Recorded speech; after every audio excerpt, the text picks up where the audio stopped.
بسم الله الرحمن الرحيم. اللهم صل وسلم على سيدنا محمد. ازيكم يا حبايبي؟ عاملين ايه؟ يا رب يجعلكم بخير كده وصحة وسعادة يا رب وفي احسن الاحوال. اللهم صل على النبي. احنا كده كنا في الوقت دوت الساعة 7:15 بالظبط الصبح. يعني الحاج صحى صلى الفجر وراح يجيب العيش من الفرن، وانا صحيت بقى بعد منه بشوية بقى. قمت بقى اتوضينا وصليت الصبح. هو بصلي الفجر صراحة، انا ما بصليش الفجر الجو بيبقى بارد. فصحيت بقى عشان طبعا النهارده الجمعة بقى وعندي غسيل بقى وكده.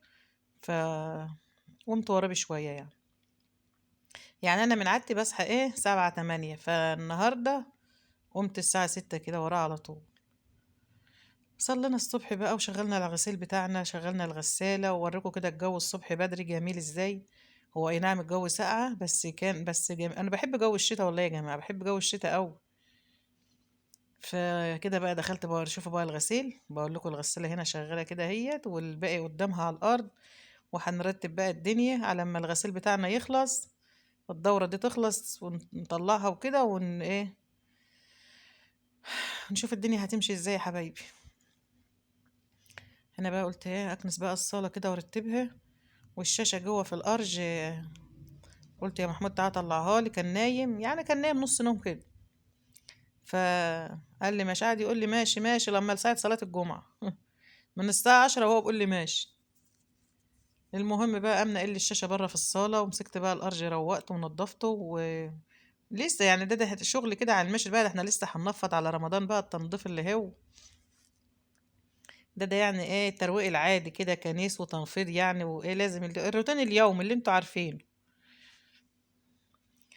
فقلت بقى اما اكنس كده الصالة وانفض بتاع الحلبسة. ما جاش ليا الا الوقت. طب ما انت قاعد من ساعتها، حول الله يا رب، لا اله الا الله.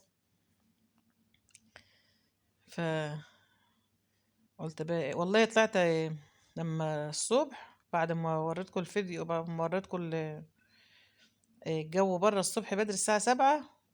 فصلت الكاميرا وطلعت على السطح. شوف طلعت على السطح امتى، عشان يعني قلت اليوم يعني بيقصير وعشان اخلص وانتهي وكده، وهبة وياسين بيجوا ورايا اما بيصحوا. فقلت لا اما انهض كده وهما نايمين، بدل صحيت بقى واتشجعت يا بنت قومي بقى اعملي مصلحتك بدري بدري، والشغل البدرية منسية.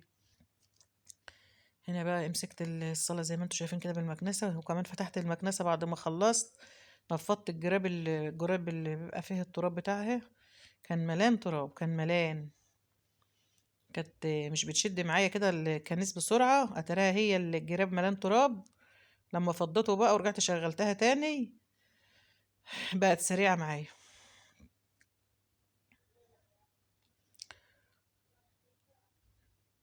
هي منقذة والله، المكنسة دي منقذة ثواني. وبعدين بقى بتشد بقى قشر لب حاجة مش بتخلي صراحة أي حاجة على الأرض. فصلت الكاميرا بقى ودخلت كده على الأرج روقته، ومحمود طلع لي الشاشة وظبطنا الدنيا، خلينا الدنيا زي الفل كده، ورتبنا البيت وطلعت لحواني والغسالة شغالة. وقلت يلا بقى اتنشطي يا بنت النهاردة يلا. ساعة الواحد مسحها والله وقام، ولا أكن كان في ساعة ولا أي حاجة خالص. لأن الواحد لما بيتحرك وبيشتغل وبيروح وبيجي بيدفى، طول ما انت قاعدة قاعدة سقعانة وكسلانة ومش عايزة تعملي أي حاجة. هنا بقى كنت كنست وطلعت ديت في الشمس شوية، ونفضتها تنفضة حلوة على البلكونة، وجبتها بقى فرشتها.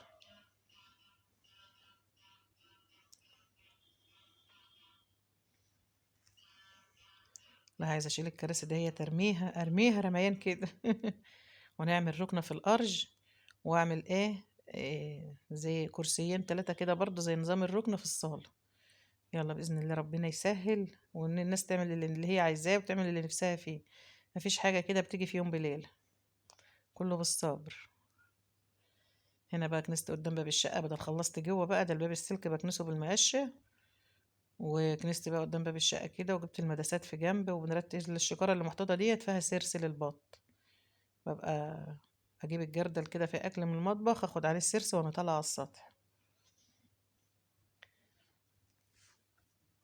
هنا بقى نلم الكنس بتاعنا ونحطه في الجردل جنب الفرن. وده طبعا الفرن بشوي فيه سمك، بعمل فيه حاجه. باجيب الأنبوبة عندي ملياها وعينها استبن، بقوم جايباها وقت ما جشوي سمك ولا حاجة، أقوم ربطها على الفرن كده وسايباها بقى. وده الطبلية بتاعتي والعدة لعدة الشغل. والشكارة برضو اللي جنب الطبلية دي فيها عارف للفراخ البيضة. يلا الحمد لله.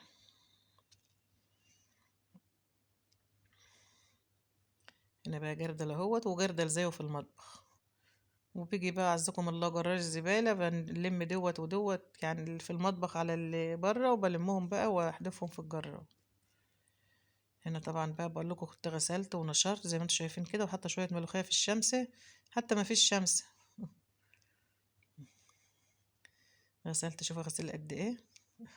هو غسيل الشتا كده يا جماعة، غسيل الشتا معروف ان بيبقى كده واكتر من كده كمان. هنا بقى نولع على الاكل بتاعنا. كنت لفه المحشي بقى دوت على بيات، صراحة ما عملتوش الصبح. لو كنت عارف ان انا هقوم بدري والله ما كنت عملته على بيات، بس يلا بقى اللي اتعمل. والبطايه دي برضو كنت منضفاها على بيات، بس كنت منضفاها العصر، والمحشي عاملاه بالليل. هنا بقى المحشي بقول لكم شوفوا حاجه كده، عسل عمال يتكتك بقى مع نفسه كده، ايه حاجه كانت ريحته قلب الشارع وقلب البيت وقلب الدنيا النهارده. شوربه بط بقى ومحشي متكلف وحاجه كده ما اقولكوش. هنا بقى كنت رتبت الصاله وخدت الارج في طريقي كمان، وطلعنا الشاشه في الصاله وكنا فاتحين كده على قرآن الجمعه. اهو، خلينا الدنيا زي العسل. انا هبيت الارج دوت ونفضت الشباك ونفضت الشوله زي ما انتم شايفين كده وهنا حته بطانيه بفرشها حطيتها في الشمس بره، وخلينا الدنيا زي الفل. هنا بقى دخلت على اوضه الركن كده، لميت الفرشه نفضتها تنفيضه حلوه، لميت الفرشه عشان اغسلها. حطيتها رميتها في الغساله بعد ما خلصت غسيل خالص، وحطيت ميه بقى نضيفه عشان طبعا هي بيض. وشويه ستاير ورميتهم بقى ما ابقى اعملهم في اي وقت. اجي طبعا ميعاد الغدا حمرت اهوت وشويه ملوخيه. وده كده يا حبايب الغدا بتاعنا، واشوفكم في فيديو جديد، وشد حيلكم في المشاهدات، واللي ما اشتركش عندي يشترك. حبايبي بحبكم في الله، ومع الف سلامه.